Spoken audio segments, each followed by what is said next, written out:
এই ভদ্রভাবে কথা বলবেন, ওরা ভদ্র ছেলে, আমার ছোট ভাই।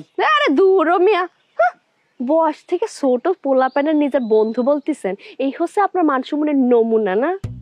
আচ্ছা হয়েছে, যাত্রার সঙ্গে কথা বলে মূল্যবান সময় নষ্ট করার আমার সময় নেই। এই যে টাকা দিয়ে তারপর যান। কিসের টাকা? আপনার কাছ থেকে আমি যেই টাকা পাই সেই টাকা পাই মানে? কাল আপনার উপর ভাব নিয়ে আমি যে 50 টাকা লাভ 3000 টাকায় কিনেছি, সেই 3000 টাকা আজকে যে আপনি আপনার পোষা মাস্তান আমার কাছে পাঠিয়েছেন, এগুলোর মায়েরা আমি চিকিৎসা খরচ বাবদ আরো 1000 টাকা দিয়েছি, এই হলো 4000 টাকা। আর 1000 টাকা হচ্ছে আপনার জরিমানা। মানে ওদের গায়ে আপনি হাত তুলেছেন?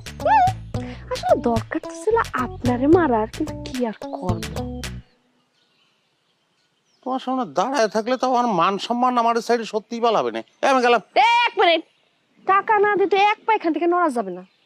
ওরে বাবা রে, স্বপ্ন দেখতেছো না? স্বপ্ন দেখে মনে মনে মন কলা খাচ্ছ? হ্যাঁ, টাকা আমি দেই, ফকির ফাকরার মেলা টাকা দেই, তোমার টাকা দেবো অত টাকা আমার নেই এখন।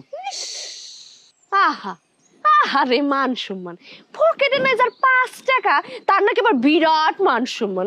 আচ্ছা যাকে মোবাইল আছে, মোবাইল দেন, টাকা দিয়ে মোবাইল নিয়ে যাবেন, দেন। কি রে, সিট আছে নাই মাথায়?